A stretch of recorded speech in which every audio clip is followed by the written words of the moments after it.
Hello friends, स्वागत है आपका उत्तराखंड ऑनलाइन एजुकेशन हब में। तो गाइज, जैसे कि आपको पता है, करंट अफेयर्स का वेटेज 2 या 3 मार्क्स का उत्तराखंड के 40 क्वेश्चन में रहेगा आपका। तो उसी के रिगार्डिंग देखिए, उत्तराखंड में ज़्यादा करंट अफेयर्स रहते हैं नहीं, तो मंथली वाइज ये करंट अफेयर्स दी जा रही हैं आपको। जून 2020 के जितने भी टॉप मोस्ट करंट अफेयर्स हैं गाइज, इस वीडियो में वो हम कवर अप करेंगे। अगर आपको वीडियो अच्छी लगे तो आप कमेंट करके बता सकते हैं। इसके रिमेनिंग पार्ट्स भी जो भी पिछले प्रीवियस मंथ के हैं वो मैं आप इसमें क्या कर दूंगा, अपलोड कर दूंगा। तो चलते हैं अपनी वीडियो पे। अगर आपने चैनल अभी तक सब्सक्राइब नहीं किया है गाइस, तो चैनल को सब्सक्राइब और वीडियो को लाइक और शेयर कर सकते हैं। फर्स्ट क्वेश्चन है हमारा 2020 जून के मंथ का जो था, NIRF में IIT रुड़की को कौन सा स्थान मिला। ठीक हो गया। सबसे पहले बात करते हैं NIRF होता क्या है। तो याद रखिएगा, NIRF है, इसकी फुल फॉर्म होती है नेशनल इंस्टीट्यूशनल, ठीक हो गया, national institutional ranking framework, ranking framework.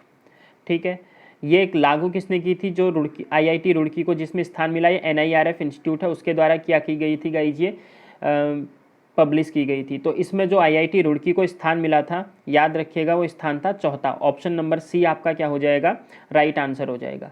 ये इंजीनियरिंग के फील्ड में थी और इसमें पहला स्थान जो मिला था वो मिला था IIT मद्रास को। ठीक है, किसको मिला था, IIT मद्रास को। NIRF फुल फॉर्म फिर से बता देता हूँ, देखिए, नेशनल इंस्टीट्यूशनल रैंकिंग फ्रेमवर्क। आपसे क्वेश्चन कैसे पूछता है, NIRF में आर की फुल फॉर्म क्या है, तो इस तरीके से पूरा आपको पता होना चाहिए। ठीक है, इंजीनियरिंग के फील्ड में थी, IIT मद्रास को इसमें क्या किया गया था, पहला स्थान दिया गया था।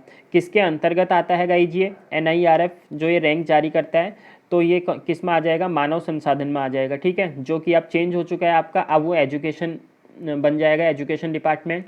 और अभी हमारे जो एजुकेशन मिनिस्टर हैं, ठीक हो गया, या मानव संसाधन मंत्री, वो आपके कौन है, रमेश पोखरियाल निशंक जी हैं। उत्तराखंड से ये बिलोंग करते हैं और हरिद्वार इनकी क्या है, कॉन्स्टिट्यूएंसी थी। ठीक है, नेक्स्ट क्वेश्चन नंबर 2 पे चलते हैं गाइज। क्वेश्चन नंबर 2 है आपका, राज्य में प्रधानमंत्री स्वामित्व योजना कब से शुरू हुई। तो बात चल रही है राज्य की। देखिए क्या हुआ था, 24 अप्रैल को क्या मनाया जाता है हमारे द्वारा, 24 अप्रैल को हम मनाते हैं पंचायती राज दिवस। तो इस दिन प्रधानमंत्री के द्वारा एक घोषणा की गई थी। ठीक है, वो क्या थी कि गाँव को उनका क्या दिया जाएगा, मालिकाना हक दिया जाएगा, और जो वहाँ रहते हैं उनको एक स्वामित्व कार्ड मिलेगा, जिसमें उनकी जितनी भी जागीरें हैं उसके बारे में क्या होगा, मेंशन होगा। ठीक है, केंद्र से कब से हुआ, तो 24 अप्रैल पंचायती राज दिवस के दिन से क्या की गई थी, PM के द्वारा ये घोषणा की गई थी। अब हमसे क्वेश्चन पूछा है उत्तराखंड राज्य ने, तो याद रखिएगा उत्तराखंड ने ये कब से लॉन्च की है, मतलब शुरुआत कब से की है, 5 जून से। ऑप्शन नंबर ए आपका क्या हो जाएगा, राइट हो जाएगा। ठीक है, 5 जून की बात चल रही है, तो 5 जून को हमारा क्या मनाया जाता है गाइज, पर्यावरण दिवस मनाया जाता है, याद रखिएगा, पर्यावरण दिवस। बढ़ते हैं नेक्स्ट क्वेश्चन पे गाइज। अगर वीडियो आपको पसंद आ रही है तो प्लीज़ चैनल को लाइक और सब्सक्राइब कर दीजिए। नेक्स्ट क्वेश्चन है आपका, उत्तराखंड महामारी रोग अधिनियम 1897 के नियमों में बदलाव करने वाला उत्तराखंड देश का कौन सा राज्य बना। तो जैसे कि अभी आपको पता है, पूरा देश ही नहीं पूरा विश्व क्या है, कोविड-19 की वजह से क्या है गाइज, काफ़ी पीछे जा चुका है। ठीक है, इकोनॉमी पूरी डाउन हो चुकी है सभी देशों की, इंडिया की नहीं। तो उसी के रिगार्डिंग जो महामारी एक्ट है वो कौन सा है, 1897 में आया था। अब इसमें भी क्या किया है, कुछ राज्यों ने अब इसमें कुछ चेंजेस कर दिए हैं। तो पहला अगर राज्य पूछे तो याद रखना, पहला राज्य है केरला, जिसने कि इसमें संशोधन किया है इस बिल में। दूसरा क्या है गाइज, वो है उड़ीसा, दूसरा राज्य उड़ीसा, और थर्ड राज्य है अपना उत्तराखंड। ठीक है, तो उत्तराखंड देश का कौन सा राज्य है जिसने महामारी अधिनियम 1897 के नियमों में बदलाव किया है। आपका आंसर हो जाएगा ऑप्शन नंबर सी हो जाएगा। ठीक है, अब चेंजेस का आपने सुना होगा, बीच में खबर क्या आई थी कि अगर आप मास्क नहीं पहनते हैं तो आपको क्या हो सकता है, 5,000 तक का जुर्माना और 6 मंथ्स तक की क्या हो सकती है, जेल। तो इस टाइप के जो चेंजेस किए थे वो ही ये है। ठीक है, तो ये याद रखिएगा, 5,000 तक की इसमें जुर्माना है और 6 मंथ्स तक की आपको क्या हो सकती है, जेल, अगर आप क्या करते हैं, इस अधिनियम के अंतर्गत जो भी कानून आते हैं उसका आप पालन नहीं करते हैं। नेक्स्ट क्वेश्चन है गाइज हमारा, भारत का पहला लाइकेन पार्क कहाँ स्थापित किया गया। इंपॉर्टेंट क्वेश्चन है। देखिए ये हमारा इंडियन करंट अफेयर से भी इंपॉर्टेंट हो जाता है और उत्तराखंड में तो हो ही जाएगा, क्योंकि ये क्या है, इंडिया का फर्स्ट है। ठीक है, तो इंडिया का जो फर्स्ट लाइकेन पार्क है वो कहाँ बनाया जाएगा, ऑप्शन नंबर सी मुनस्यारी आपका क्या हो जाएगा, राइट हो जाएगा। अगर ऑप्शन में मुनस्यारी नहीं देगा तो वो क्या दे देगा गाइज, पिथौरागढ़ दे देगा। ठीक हो गया, ये याद रखिएगा। अब बात कर लेते हैं, देखिए लाइकेन के बारे में अगर जाने, बनेगा कहाँ पर, मुनस्यारी पिथौरागढ़। ठीक है, इसको स्थानीय भाषा में, ठीक है, क्या बोला जाता है, झूला घास या फिर पत्थर के फूल भी बोला जाता है। उत्तराखंड की अगर बात करूं तो यहाँ पर इसकी कितनी प्रजातियाँ पाई जाती हैं, 600 से अधिक प्रजातियाँ हमारे उत्तराखंड में पाई जाती हैं।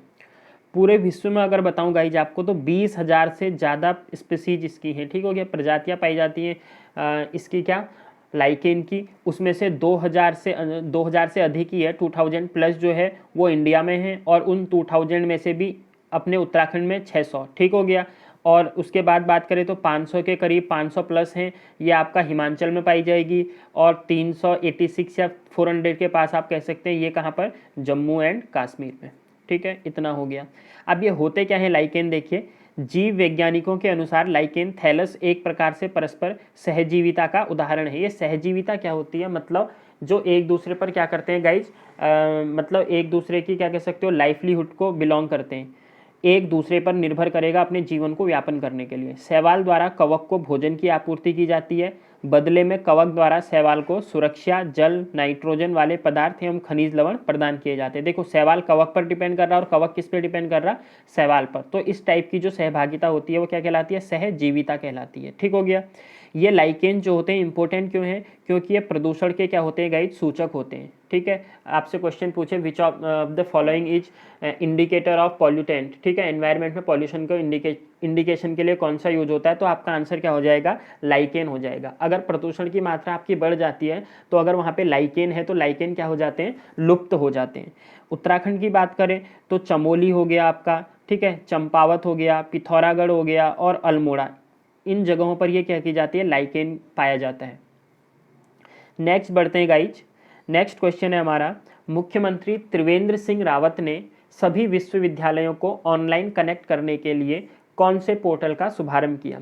तो अभी जून मंथ में ही क्या किया गया था, एक पोर्टल लॉन्च किया गया था, क्योंकि कोविड-19 है, जैसे कि आपको पता है सारे विश्वविद्यालय यूनिवर्सिटीज़ हमारी क्या हैं, बंद है। तो इसी के रिगार्डिंग एक पोर्टल का शुभारंभ किया गया और उस पोर्टल का नाम क्या था, ई ग्रंथालय।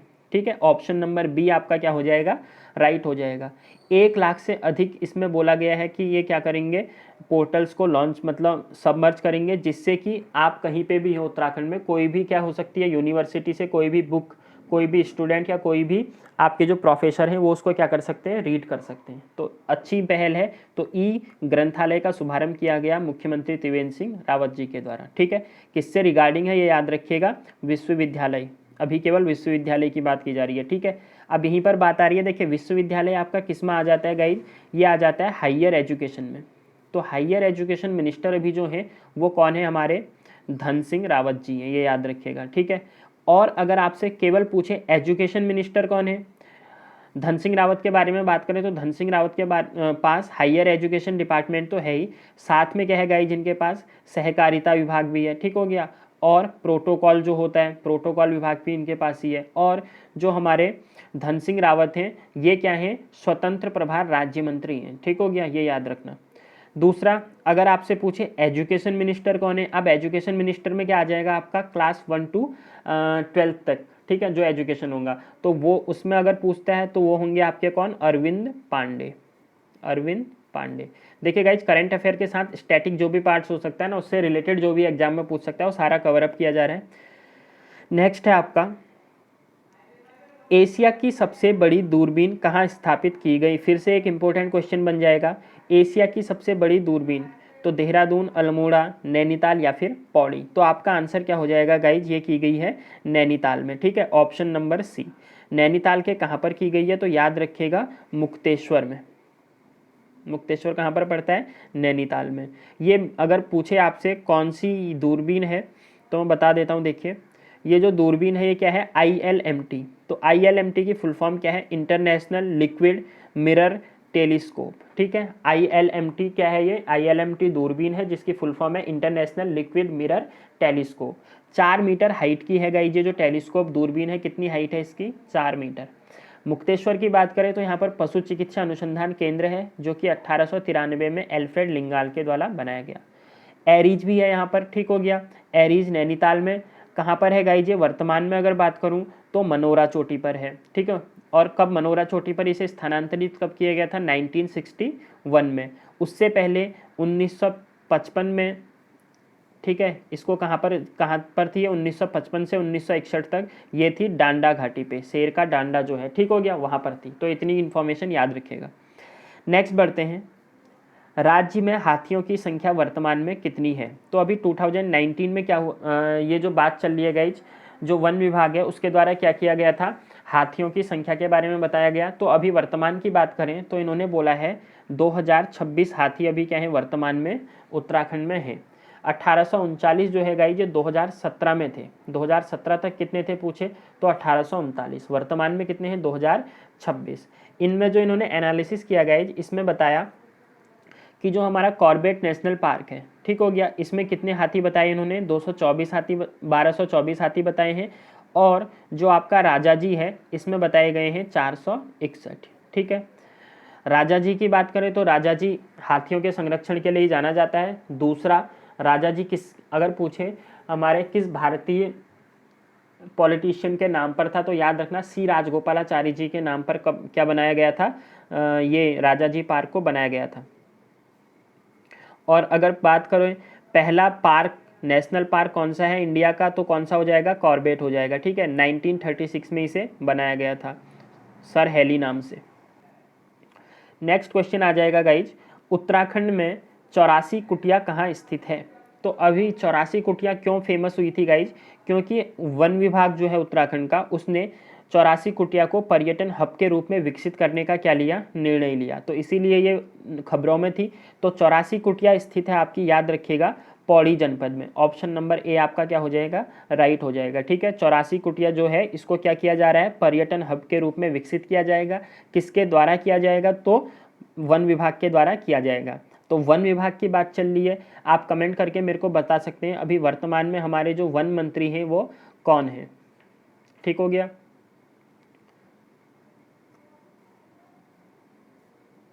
तो वन मंत्री कौन है गाइज? हरक सिंह रावत जी हैं, ठीक हो गया, हरक सिंह रावत। अगर आपसे पूछे इनकी कॉन्स्टिट्यूएंसी कौन सी है, तो कोटद्वार क्षेत्र है इनका, वहाँ से ये जीते थे चुनाव, ठीक है। और इसी के साथ इनके पास श्रम मंत्री भी है, ये श्रम विभाग भी इन्हीं के अंतर्गत आता है। बढ़ते हैं नेक्स्ट क्वेश्चन पे। नेक्स्ट क्वेश्चन है आपका, उत्तराखंड क्रिकेट टीम का मुख्य कोच किसे नियुक्त किया गया? जैसे कि आपको पता है उत्तराखंड में भी अब क्रिकेट टीम जो होगी वो रणजी और ये हमारे जो, ठीक है, अंडर इंडिया के जितने भी टूर्नामेंट हैं वो प्ले करेगी। तो उसके लिए अभी जो मुख्य कोच नियुक्त किया गया है वो किया गया है वसीम जाफर जी को। ऑप्शन नंबर सी आपका क्या हो जाएगा? राइट आंसर हो जाएगा। नेक्स्ट है आपका, राज्य में स्थित पतंजलि आयुर्वेदिक ने कोविड-19 के इलाज हेतु कौन सी दवा का दावा किया? तो अभी आपको पता होगा, ठीक हो गया, जब लॉन्च की गई थी ये दवाई किसके द्वारा? रामदेव जी के द्वारा। तो उन्होंने एक दवाई बताई थी और बताया था कि ये कोरोना वायरस के लिए क्या है, एक रामबाण की तरह प्रयोग हो सकती है। बट आयुष मंत्रालय के द्वारा उस पर क्या हो गया था? विवाद हो गया था, ये कि हमसे जो बोला गया था दवा बनाने का वो इम्यून सिस्टम के लिए बनाई गई और अब आप इसे लॉन्च कर रहे हैं एज अ कोविड-19। तो वो आयुष मंत्रालय के साथ अभी चल रहा है। तो वो दवा का नाम याद रखिएगा, वो दवा का नाम था कोरोनिल, ठीक हो गया। ऑप्शन नंबर सी आपका क्या हो जाएगा guys? Right. Patanjali Ayurvedic company की बात करें, स्टैब्लिशमेंट कब हुई थी इसकी? 2006 में, हरिद्वार में ये स्थित है, ठीक है। नेक्स्ट है आपका, 19 जून को कुमाऊनी गायक हीरा सिंह राणा का निधन हो गया, वह कहाँ से संबंधित थे? तो पहला क्वेश्चन पूछेगा हीरा सिंह राणा का संबंध किससे था? तो याद रखिएगा ये क्या थे? संगीतकार थे। दूसरा, इनकी जन्मस्थली कहाँ पर है या इनका मूल निवास कहाँ से है? तो ये अल्मोड़ा से बिलोंग करते थे। ऑप्शन नंबर सी, ठीक है। साथ ही में गाइज ये दिल्ली सरकार में कुमाऊनी गढ़वाली जौनसार भाषा साहित्य के क्या रहे थे? उपाध्यक्ष भी रहे थे। इतनी इंफॉर्मेशन याद रखिएगा, ठीक है। नेक्स्ट है आपका, केंद्र सरकार ने जम्मू कश्मीर और उत्तराखंड राज्य को रोड निर्माण हेतु कितने करोड़ का बजट दिया? तो अभी जैसे ही क्या हुआ था गाइज, ये चाइना के साथ हमारे क्या चल रहे हैं अभी, कुछ लड़ाइयों का वाला हुआ था लद्दाख वाले रीजन में, ठीक हो गया। तो उसके बाद क्या हुआ था, जो इंडियन गवर्नमेंट है उसने रोड BRO को ठीक हो गया। किसको? BRO। BRO होता क्या है? Border road organisation. ठीक है, इसका फंक्शनिंग क्या है गाइस? देखिए, नॉर्मल होती है अगर रोड जैसे किसी राज्य में बनानी है, ठीक है, तो उसके लिए जो कंस्ट्रक्शन वर्क दिया जाता है वो अदर अदर कंपनीज को दिया जाएगा। बट अगर आपकी क्या है, जो राज्य है वो आपके किसी इंटरनेशनल बाउंड्री को शेयर करता है, तो उसके पास जो बॉर्डर की जो रोड्स होती हैं वो किसके द्वारा बनाई जाती हैं? BRO के द्वारा बनाई जाती हैं। ठीक है, तो इसी के रिगार्डिंग अभी इंडियन गवर्नमेंट ने क्या किया है, 1691 करोड़ का बजट दिया है। केवल 2 राज्यों की बात चल रही है, टोटल बजट 3500 के आसपास है, ठीक है, करोड़ के आसपास। तो केवल इन जम्मू कश्मीर और उत्तराखंड को 1691 करोड़ दिया गया है। ठीक हो गया, पहली बात। अगर इसमें पूछे केवल उत्तराखंड को कितना मिला है, तो 340 करोड़ केवल क्या हुआ, उत्तराखंड के लिए सैंक्शन किया गया है। ठीक हो गया, 340। तो बचा हुआ जम्मू कश्मीर के पास कितना चला जाएगा? लगभग 1351 के आसपास ये जम्मू कश्मीर को दिया गया है। इतना याद रखिएगा। ठीक हो गया। BRO की बात बताई थी मैंने, तो BRO की अगर हेडक्वार्टर की बात करूं तो BRO का हेडक्वार्टर क्या है? न्यू दिल्ली में है। बढ़ते हैं नेक्स्ट क्वेश्चन पे गाइज। नेक्स्ट क्वेश्चन है, राज्यपाल बेबी रानी मौर्य द्वारा गैरसैंण को उत्तराखंड की ग्रीष्मकालीन राजधानी कब घोषित किया गया? तो राज्यपाल बेबी रानी मौर्य है, एक क्वेश्चन यही बन गया आपका। अभी उत्तराखंड में क्या हुआ? ग्रीष्मकालीन राजधानी घोषित किया गया है। तो याद रखना ये घोषित किया गया 8 जून को। ठीक हो गया। अब 2 क्वेश्चन बनेंगे यहाँ पर। देखो क्या होता है, त्रिवेंद्र सिंह रावत ने यह घोषणा कर दी थी 4 मार्च को, असेंबली जब हुई थी। ठीक हो गया, 4 मार्च को स्टेट असेंबली में पास हो चुका था ये बिल कि ग्रीष्मकालीन राजधानी कहाँ पर बनेगी? हमारी गैरसैंण में बनेगी। बट होता क्या है, कोई भी अधिनियम पारित हो जाएगा वो कानून का रूप तब तक नहीं बन सकता जब तक कि उस पर राष्ट्रपति या फिर राज्यपाल क्या ना कर दे, साइन ना कर दे। अगर कोई भी कानून क्या हो रहा है, लोकसभा या राज्यसभा के परिप्रेक्ष्य में लोगे तो वो बिल तब तक कानून नहीं बनेगा, तब तक क्या होगा, एग्जैक्ट उसे आप लागू नहीं कर सकते जब तक कि उस पर राष्ट्रपति के साइन ना हो जाए। ऐसे ही जो राज्य सूची के अंतर्गत आते हैं, जो कानून राज्यसभा, मतलब जो कानून कौन बना सकते हैं? स्टेट बना सकते हैं। तो स्टेट में क्या होगा, विधानसभा में कोई भी बिल पारित हो गया, ठीक हो गया, अब वो कानून का रूप कब लेगा? जब उसको सैंक्शन किया जाएगा, किसके द्वारा? राज्यपाल के द्वारा। ठीक हो गया। तो राज्यपाल के द्वारा कब सैंक्शन किया गया है? 8 जून को। ठीक है। और विधानसभा के द्वारा कब हुआ? तो विधानसभा में कब पारित हुआ? विधानसभा में पारित हुआ 4 मार्च 2020 को। तो दोनों में अंतर समझिएगा, ठीक है, क्योंकि आपके ऑप्शन में देखिए अभी तो मैंने जून के करंट अफेयर्स थे तो जून का लिया, बट यहाँ पर आपके अगर 4 मार्च भी दे और पूछे कि लागू कब से हुआ, ठीक हो गया, मतलब कब से बनी, तो आपका आंसर 8 जून ही होगा। अगर बोले विधानसभा में कब पारित हुआ, तब विधानसभा के लिए आप बोलोगे 4 मार्च। किस आर्टिकल के तहत होता है गाई जी? अगर ये पूछे कि ये जो राजधानी बनाई, हमने 2 राजधानियां बना दी हैं, ठीक हो गया, एक ग्रीष्मकालीन आपकी समर कैपिटल जो होगी वो तो कहाँ होगी? दून में होगी, देहरादून में। विंटर कैपिटल कहाँ होगी आपकी? ये हो जाएगी आपके गैरसैंण में। तो ये आर्टिकल 348 के तहत आता है, ठीक हो गया, ये जो भी आएगा। इसके अलावा जो राज्यों की बात करूँ जिसके पास 2 राजधानियां हैं, तो एक तो आपका कौन सा आ जाएगा? हिमाचल प्रदेश ही आ जाएगा। इसकी 2 राजधानियां कौन कौन सी हैं? एक आती है आपकी शिमला और दूसरी कौन सी है इसकी? धर्मशाला। ठीक हो गया, ये 2 हो गई। एक महाराष्ट्र है, महाराष्ट्र की भी 2 हैं, एक नागपुर है और दूसरी आई थिंक मुंबई है। ठीक हो गया, I am not confirm, but 2 राजधानियां हैं किसकी? महाराष्ट्र की भी, तो ये याद रखिएगा। उसके बाद बात करें गाइज इसके बारे में, देखिए तो जब उत्तराखंड राज्य बना था 9 नवंबर 2000 को, ठीक हो गया, 9 नवंबर 2000 को जब उत्तराखंड राज्य का गठन हुआ तो उसी टाइम पे क्या चल रहा था, राजधानी हमारी स्थायी राजधानी नहीं थी, देहरादून इससे पहले तक क्या थी? अस्थायी राजधानी थी। तो बहुत सारे लोगों के अलग अलग मत थे, तो कुछ लोगों का कहना था कि गैरसैंण को राजधानी बनाया जाए और कुछ लोगों का कहना था देहरादून को। तो इसके लिए क्या किया गया? एक आयोग का गठन किया गया और उस आयोग का नाम क्या था? दीक्षित कमीशन। ठीक हो गया, VN दीक्षित की अध्यक्षता में एक आयोग का गठन हुआ। कब हुआ? 2001 में, जो कि काहे के लिए था? परमानेंट कैपिटल के रिगार्डिंग था, मतलब कौन से स्थान को हम क्या करें? परमानेंट कैपिटल घोषित की जाए। तो इन्होंने पूरी गाइज 7 ईयर्स तक पूरा इन्होंने अपना ब्यौरा दिया। 2008 में इन्होंने अपनी फाइनल रिपोर्ट दी थी और मेन जगहें कौन थी जहाँ पर कि परमानेंट कैपिटल बन सकती थी? तो वो थी देहरादून। इनके पास जो ऑप्शन थे, देहरादून को इन्होंने देखा, गैरसैंण, काशीपुर, ऋषिकेश और रामनगर, तो ये 5 जगहें थी। ठीक हो गया। जब इन्होंने 2008 में अपनी फाइनल रिपोर्ट सबमिट की तो उसमें इनके द्वारा बताया गया ठीक है। फाइनल रिपोर्ट देखिए यहाँ से क्वेश्चन क्या बनेगा, फिर इंपॉर्टेंट बता रहा हूँ। जब 2008 को इनकी फाइनल रिपोर्ट आई तो इन्होंने देहरादून को एज अ परमानेंट कैपिटल घोषित कर दिया था। मतलब इन्होंने बोला कि अगर आपको परमानेंट कैपिटल बनानी है तो Dehradun is the best place. ठीक हो गया। और इनका कारण क्या था गैरसैंण को रिजेक्ट करने का, तो उसका मेन कारण क्या था कि वो क्या है, अर्थक्वेक वहाँ सबसे ज़्यादा, मतलब बहुत ज़्यादा अर्थक्वेक हैं, क्योंकि अर्थक्वेक लाइन के ये क्या आता है, पास आता है। गैरसैंण चमोली में स्थित है, पता है आपको, ठीक है। तो इन्होंने जो क्या किया था, वीएन दीक्षित कमीशन था, इसने गैरसैंण को क्या कर दिया था। अब देखिए राजनीति के आधार पर देखा जाए पहले से तो गैरसैंण अभी बना चुके हैं, बट एक अगर कोई कमीशन बनाया जाता है गाइस तो उन्होंने बहुत सारा जियोग्राफिकल देखा होगा एरिया कि कोई भी चीज़ क्या है, अगर वहाँ पर उसे राजधानी बनाया जा रहा है तो वहाँ पर सब एस्पेक्ट्स देखे जाते हैं। तो इसीलिए जो मेन रीजन था वहाँ पर अर्थक्वेक के बहुत पास था, ज़्यादा अर्थक्वेक आते थे, इसीलिए इस कमीशन ने इसको क्या कर दिया था, गैरसैंण को स्थायी राजधानी ना बनाने का क्या दिया था, रिपोर्ट दी थी। ठीक हो गया। तो इतनी हो गई इसके बारे में। क्वेश्चन क्या पूछ सकता है कि परमानेंट कैपिटल बनाने के लिए कौन सा आयोग गठित किया गया, तो आपका आंसर क्या होगा, वीएन दीक्षित आयोग। ठीक है। तो ये थे गाइज हमारे जून मंथ्स के जो भी इंपॉर्टेंट करंट अफेयर हो सकते थे। आई होप कि आपको वीडियो पसंद आई होगी। अगर आप गाइज इसके प्रीवियस जुलाई जैसे मंथ अब हो चुका है उसके भी अगर आप चाहते हैं और प्रीवियस 2020 के वो मैं एक वीडियो बनाऊं तो प्लीज़ आप कमेंट कर सकते हैं। तो मिलते हैं न्यू वीडियो के साथ, तब तक के लिए bye, thanks, have a good day.